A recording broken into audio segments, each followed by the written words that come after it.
కళ్యాణ్ పాత్ర? నేను చాలాసార్లు చెప్పాను, పవన్ కళ్యాణ్ గారు బాగా జనంలో ఆకర్షణ ఉన్నటువంటి గొప్ప నటుడు, ఒక స్టార్.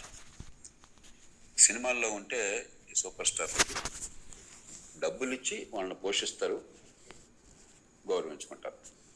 పాపం జనంలోకి వస్తే డబ్బులు ఇచ్చి మనం తెచ్చుకోవాలి, నానా కష్టాలు పడాలి, తిట్లు తినాలి, అవమానాలు భరించాలి, కొన్ని సందర్భాల్లో ఓటమి చవి చూడాలి. కాబట్టి మనసు పెట్టి ఈ సమాజం బాగుపడాలన్నటువంటి ఆకాంక్షతో ఈ కష్టాలు వచ్చి ఉన్న సంపాదన పక్కన పెట్టి వచ్చారు. అలాంటి వాళ్ళు ఖచ్చితంగా రావాలి. నేను పవన్ కళ్యాణ్ గారితో కలిసినప్పుడు చెప్తుంటాను, మన ఎన్నికల వ్యవస్థలో 2 పార్టీలు బలంగా పాతుకుపోయినప్పుడు 3వ పార్టీకి అంత తేలిగ్గా ఆధారం రాదు. కాబట్టి దీర్ఘకాల పోరాటంగా భావించాలి, ఎవరి నిగ్గరని కాకుండా వ్యవస్థను మార్చినట్లానే. కాబట్టి ఆయన పట్టుదలతో పాపం పోటీ చేశారు, కష్టపడ్డారు. మరి ఆయన నగ్గలేదు. 2014లో ఆయన పోటీ పెట్టలేదు, మద్దతు ఇచ్చారు. 2019లో పోటీ చేస్తే ఆయన నెగ్గనివ్వలేదు.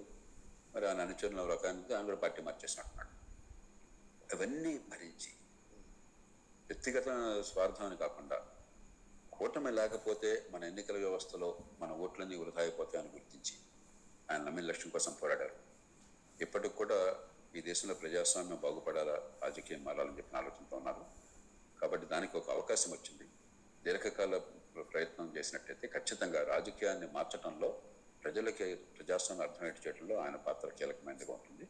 కాబట్టి పూర్తిగా శుభాకాంక్షలు తెలియజేస్తూ ఆయన వల్ల మంచి జరగాలని, మరి కీర్తి పొందాలని కోరుతున్నాను. ఫ్యూచర్లో ఏంటంటే ఆయన సీఎం అంటే వాళ్ళ అభిమానుల కోరిక, ఫ్యూచర్లో అవకాశం. అందుకనే ఏ పదవైనా సరే ప్రజలు కోరుకుంటే ఎవరికైనా అర్హత ఉంది.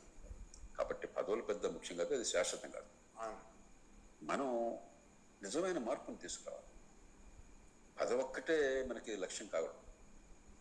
పదవుల్లో ఉండి అద్భుతంగా రాణించిన వాళ్ళు ఉన్నారు.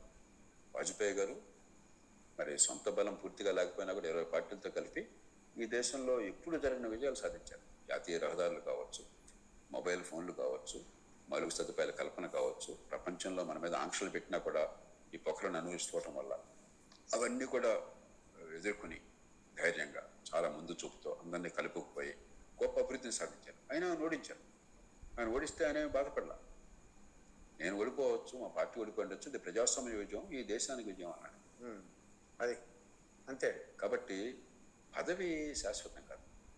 అలాగే పదవి లేకుండా దేశాలను మార్చిన వాళ్ళు చాలామంది ఉన్నారు. పదవులుండి దరిద్రులైన వాళ్ళు చాలామంది ఉన్నారు. ఈడీ అమీన్ ఒక 10 ఏళ్ల పాటు రాజ్యం చేశాడు వాడు అక్కడ యుగాండాలో. ఎవడో వాడిని గురించి గొప్పగా చెప్పుకోరు. కాబట్టి పదవులు వస్తే తప్పకుండా, కానీ అంతకంటే ముఖ్యం మీ పాత్ర